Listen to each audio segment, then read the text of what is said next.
जिस तरीके से जंगल में शेर अपना दबदबा बनाए रखता है और जिस तरीके से ईगल आसमान पर अपना खौफ जमाए रखता है और उन्हें देखकर ऐसा प्रतीत होता है कि उनको कोई मार ही नहीं सकता। लेकिन किसी ने सही कहा है, हर शेर का एक सवा शेर होता है। जिस तरह ईगल रात होने पर उल्लू से कमजोर पड़ जाते हैं, मगरमच्छ पाइथन से कभी भिड़ना नहीं चाहते और जिस तरह शेर इन जंगली कुत्तों के सामने टिक नहीं पाते, उसी तरह मरीन लाइफ में टॉप पर रहने वाले predator the great white shark को भी एक शिकारी हमेशा डरा कर रखते हैं, जिसको हम द किलर व्हेल के नाम से जानते हैं। कोई इसे ऑर्का तो कोई इसे किलर व्हेल के नाम से जानता है। ये एक डॉल्फिन की प्रजाति में से होती है, लेकिन शिकार के मामले में ये किसी तेज दांतों वाली शार्क से भी ज्यादा खतरनाक होती है। दिखने में इतनी प्यारी लगने वाली ये ऑर्का काफी ज्यादा खतरनाक होती है और आज की इस वीडियो में हम देखेंगे कि क्यों मरीन लाइफ में ऑर्का को इतनी वैल्यू दी जाती है जो किसी और को नहीं दी जाती। आज की वीडियो में हम जानेंगे कि समुद्र का असली बादशाह कौन है।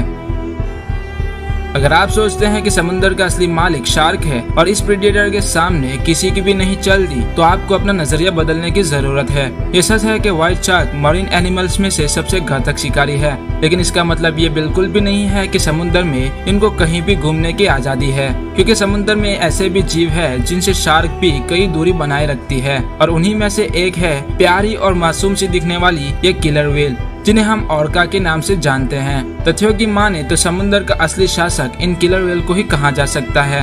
इस बात का विश्वास करना मुश्किल है कि एक तरफ से प्यारी दिखने वाली ये डॉल्फिन इतनी क्रूर कैसे हो सकती है। अपने काले और सफेद पैटर्न की वजह से आसानी से पहचाने जाने वाली ये शिकारी इतनी भी भोली नहीं होती जितनी यह दिखती है। विशाल होने के साथ साथ ये शिकारी भेड़ियों की तरह झुंड में मिलकर हमला करती है और अपने रास्ते में जो भी आए उसे शिकार बनाती है। ऑर्कास जितने अच्छे शिकारी होते हैं, उसके साथ साथ ये बहुत बुद्धिमान भी होते हैं। शिकार को कैसे फंसाना है ये मरीन लाइफ में ऑर्कास से अच्छा कोई नहीं कर सकता। अपने हर शिकार को मारने के लिए उनके पास एक अलग योजना होती है। इसको किलर व्हेल इसीलिए कहा जाता है क्योंकि ये अपने खाने में बड़ी से बड़ी व्हेल को खाना पसंद करती है। अब जरा इस वीडियो को देखिए जो नॉर्थ कैलिफोर्निया का है, जिसमें ऑर्कास एक व्हाइट शार्क का शिकार कर रहे हैं और इतना ही नहीं, ऑर्कास व्हाइट शार्क का कुछ हिस्सा खाकर उसे ऐसे ही छोड़ देते हैं, जो देखने में काफी ज्यादा डरावना होता है।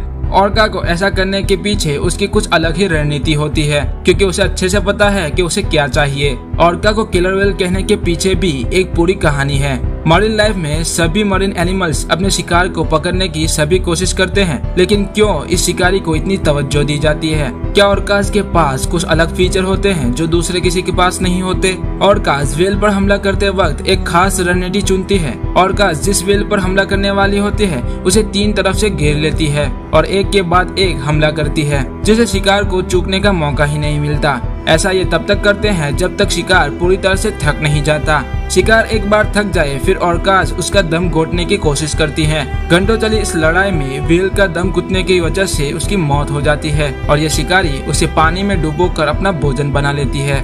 ये तो बात रही साधारण व्हेल की, लेकिन ऑर्कास समुद्र की सबसे बड़ी मछली ब्लू व्हेल पर भी हमला करने से नहीं कतराती। सबसे जरूरी और बड़ी बात तो ये है कि ये जीव समुद्र में अपना दबदबा बनाए रखने के लिए हमेशा अपनी रणनीति को शिकार के आधार पर बदलती रहती है और केवल उन्हीं बॉडी पार्ट्स को ही प्राथमिकता देते हैं जो उन्हें सबसे ज्यादा प्रिय और न्यूट्रिशन में सबसे ज्यादा अच्छे हो। लेकिन यहाँ सवाल ये आता है कि कोई ऐसा जीव नहीं जो ऑर्कास को टक्कर दे सके। बाकी व्हेल की बात अलग है, लेकिन उन्हीं में से एक व्हेल ऐसी है जो इन्हें टक्कर दे सकती है, जिसको हम स्पर्म व्हेल के नाम से जानते हैं। स्पर्म व्हेल की एक ऐसी प्रजाति जिसे इसके बड़े सिर की वजह से जाना जाता है। इसका सिर शरीर से 1/3 हिस्सा होता है। ट्रूथहेड व्हेल में इस व्हेल की प्रजाति सबसे बड़ी होती है। इसके शरीर की लंबाई 24 मीटर तक होती है और ये 50 टन वजनीय होती है। इस जीव की सबसे और अनोखी फीचर है इसकी 4 मीटर लंबी पूंछ, जो काफी मजबूत होती है। समुद्र में इतनी लंबी पूंछ के चलते स्पर्म व्हेल ऑर्कास को टक्कर देने में सक्षम होती है।